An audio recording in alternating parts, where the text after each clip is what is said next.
A boy named Jimmy Livingston is born with no immunity whatsoever. Even a little germ can kill him, so he has to be kept in isolation. He cannot touch anything without it being decontaminated. Hence, he will have to live inside a bubble-like plastic sphere for all his life to survive. His mother, Mrs. Livingston, is overprotective of her son. Until he was 4 years old, he wasn't even allowed to come home. However, after he turned 4, she and Mr. Livingston bring the little boy home in his bubble. His room too has a huge bubble, so he can walk inside it. The bubble has a pair of protruded hands that his parents can use to touch him.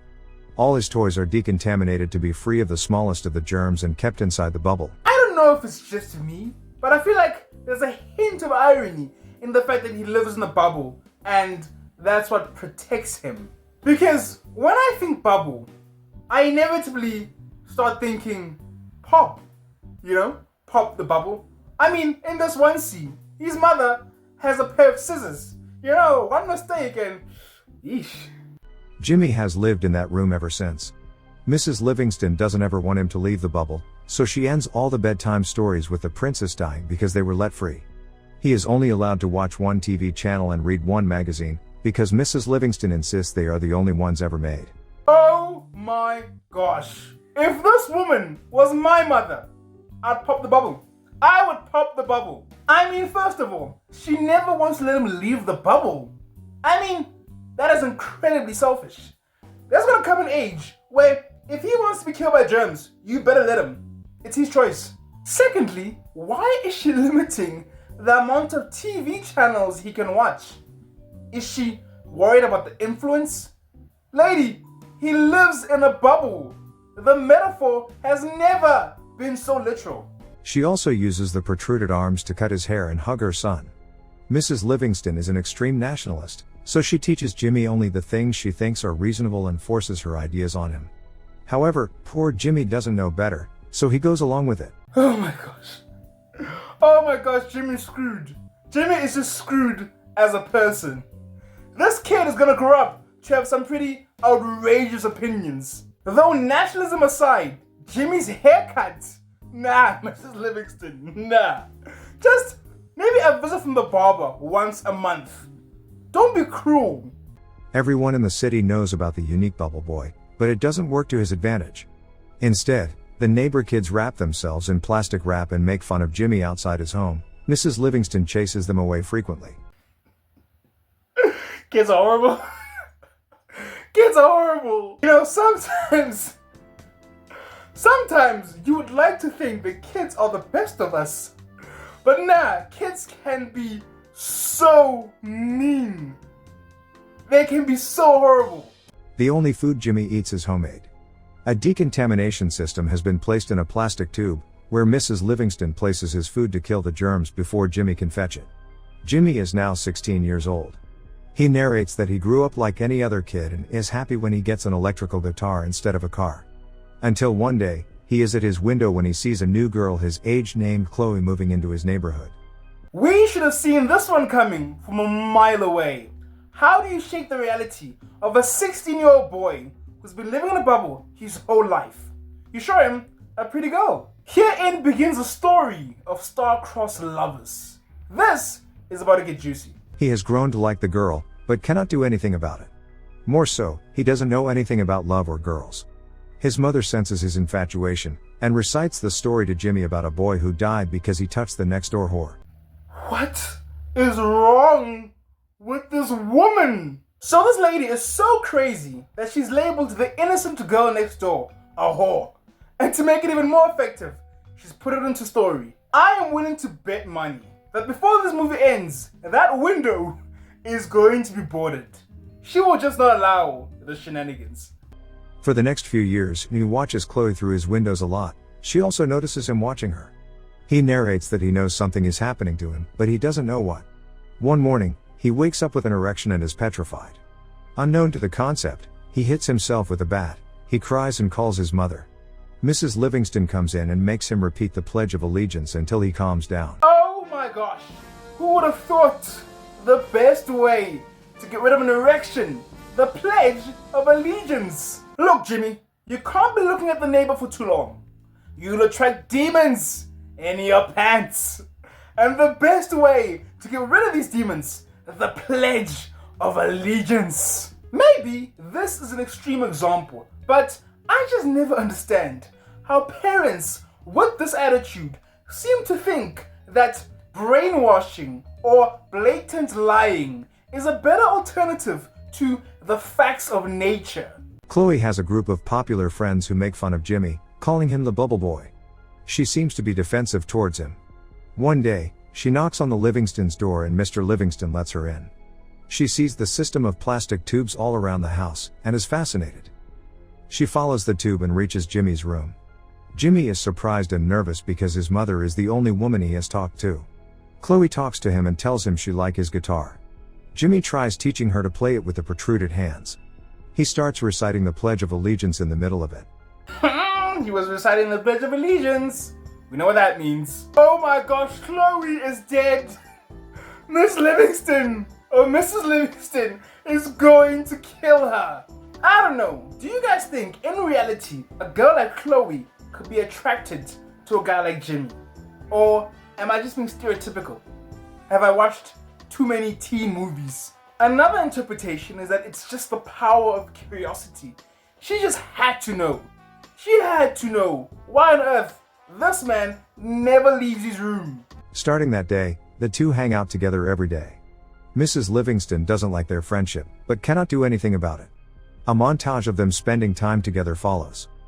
She gives him a guinea pig inside a ball for his birthday, and even brings kids inside his room for Halloween.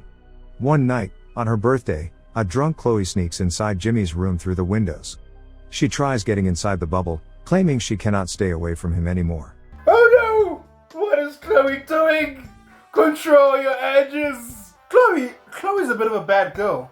She snuck into the house, she brought children, now she's sneaking into the bubble. This girl wants to die. I want to I want to say something before it happens, and I didn't say it.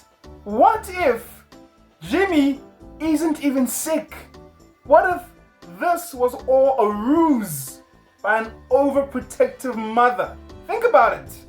However, she passes out before she can go in. The scene cuts to Chloe's prom night. Her perverted boyfriend, Mark, comes to pick her up and Jimmy is devastated. Mark offers Jimmy a cigarette but he doesn't know what it is. One night, Jimmy sees Mark and Chloe make out through his windows. I am seriously starting to question Chloe's intentions. If she has a boyfriend, why did you want to get into the bubble so badly?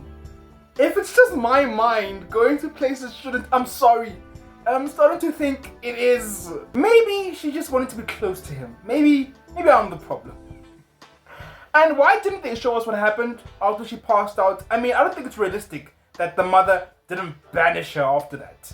The very next day, Chloe comes into Jimmy's room and shows him her engagement ring. Mark had proposed to her to marry him. Their marriage is this weekend at Niagara Falls, and she has come to inform Jimmy. Jimmy is disappointed but doesn't show it in his face. She has also brought him a gift, which she keeps inside his decontamination tube, but Jimmy ignores it. Instead, he gives her the guinea pig back and asks her to go away. Chloe leaves with tears in her eyes. Later, Jimmy opens the gift and sees it as a snow globe with "I love you" written inside. Surprised, he screams her name and decides to go to Niagara Falls to stop the wedding. Jimmy, are you sure about this, buddy? Forget dying. What if your mother finds out? To be fair to Jimmy's mother, she's been much better than I've been portraying her to be. I mean, she let Chloe hang out. So much that Chloe passed out in the decontamination tube, but she was alright with it. And maybe she's not that bad. He works hard to make himself a portable bubble shield, and is finally successful. Then, he sneaks out of the house without his parents knowing. Jimmy is happy to be running for the first time. He reaches the bus station and asks the person there for a bus ticket. However, Jimmy has forgotten to bring any money. Distressed, he tries to cross the road, when he is hit by a bus. He goes flying to the ground, but his bubble saves him. The people from the bus come out and offer to give him a ride. Jimmy happily accepts it, but he gets to know that the people are part of a religious cult. When he points it out, they angrily throw him out of the bus. The cult group reaches their destination, where their leader announces a round man inside a globe to be the savior sent by God. The group realizes that Jimmy was their savior, They threw out their savior, Jimmy. Let's be honest, cult leaders are just a bunch of salesmen who didn't make it in sales. Maybe I should start a cult. I mean, honestly, it seems like a very lucrative industry. Just preying on the deluded. And sets off to look for him to take him out of the globe. Meanwhile, Jimmy meets a biker named Slim. Jimmy tells him about the love of his life marrying someone else. Slim is impressed, and in turn tells him of his old girlfriend who he still loves named Wildfire. Buddy, I'm not sure if Wildfire is her real name. Are you sure it wasn't her dancing name? Look, if you're gonna date a girl named Wildfire, yeah, she sounds fun. Just don't be surprised when she stabs you. I mean, what more clues did you need? He then offers Jimmy a ride, and both of them make their way to Niagara Falls. At home, Mrs. Livingston finds Jimmy missing and freaks out. Mrs. Livingston and her husband set out to look for Jimmy, because the police would only do it after 24 hours of the disappearance. Wait, what? Last I checked, Jimmy's 16. Did I miss something? Is Jimmy 18? What police procedure is this? In what country do they wait 24 hours to look for a 16-year-old boy who's missing? If I'm wrong, please correct me in the comment section. But aren't you increasing the likelihood of not finding him the longer you take? I mean... Elsewhere, Slim and Jimmy reach Vegas and stop to rest. They have a lot of fun at a casino, but Jimmy only has 2 days before the wedding. So, he leaves Slim at the club, steals a scooter, and runs away in it. After traveling for a while, Jimmy comes across his parents' car, who tries to stop him from running. In a hurry, Jimmy gets into an accident. But thankfully, his bubble bounces him into a running train. Jimmy is a very lucky boy. A very lucky boy. This man has been in 2 car accidents. He went to the casino somehow. Maybe he is of age, because last I checked, he's 16. And somehow, he still lives to tell the story. He escapes his mother but is now trapped in a train with talents from a freak show. The freaks tell him about their boss, Dr. Freak, who keeps them captured and uses them in his freak show. Jimmy meets Dr. Freak, who happens to be a dwarf. He accidentally throws the man to the ground with his bubble, and frees the other freaks. This movie is obviously ridiculous. This is obviously a comedy. Dr. Freak is proof of the saying. It's not about the size of the dog. It's about the fight in the dog. Then he continues his way to Niagara Falls. But he can hardly use a scooter anymore, so he goes to a restaurant to ask someone for a ride. There, a bunch of police officers bully a man named Pushpop. When Jimmy tells them he has no immunity, they assume Jimmy has a contagious disease, and run away from the place. The restaurant catches on fire in the chaos, and Pushpop offers Jimmy a ride. He also agrees to take him to Niagara Falls. In Jimmy's whole life, he has never lived like he's lived today. Wow! You know what? Maybe the cult leader was right. Jimmy has now saved the freaks from Dr. Freak. And now he saved Pushpop. Jimmy just might be that guy. He might be that guy. Somewhere else, Mrs. Livingston reaches Dr. Freak, who tells her that Jimmy is going to Niagara Falls. Furious, she calls Chloe and yells at her for making Jimmy run away. As she talks to Dr. Freak, the freaks outside steal her car. Pushpop and Jimmy are on their way, when they hit a cow in the middle of the road. Pushpop is distressed because, in his religion, cows are a symbol of God, but following his mother's word, Jimmy tells him that his religion is false. This offends Pushpop, so he leaves Jimmy on his own. No! They killed a cow! That will not fly with Pushpop. Cows are sacred!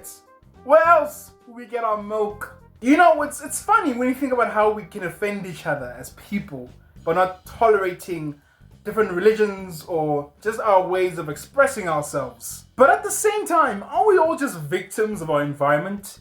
Jimmy offending Pushpop is because he grew up in an environment where his mother enforced the rules. So, where do you place the blame? Jimmy then somehow reaches New York. He asks for a ride from an old man named Pippi, to which he agrees. Jimmy wakes up the next morning and the man is still driving the car.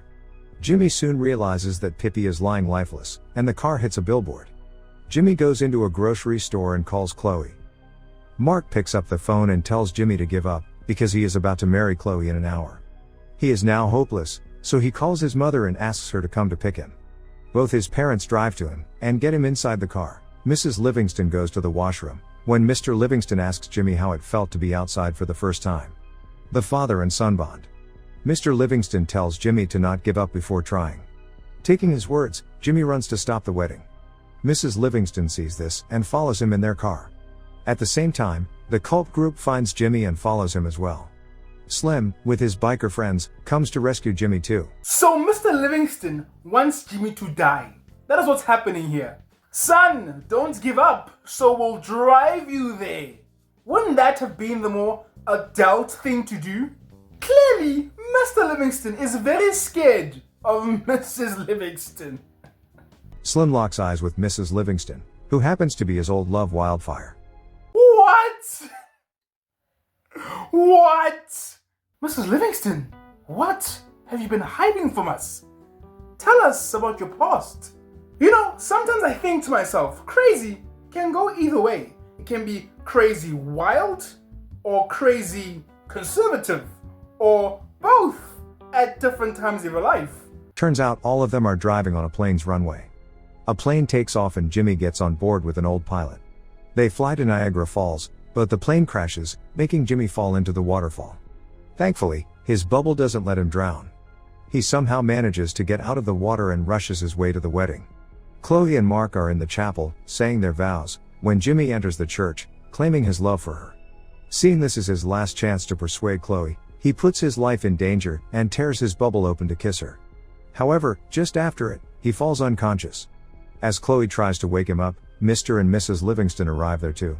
Mrs. Livingston mourns her son's death, when Mr. Livingston asks her to tell everyone the truth. Mrs. Livingston embarrassingly reveals that Jimmy doesn't have any condition, and he suddenly wakes up. I knew it! I knew it! I said it! I said it! Run it back! I said it! What if Jimmy isn't even sick?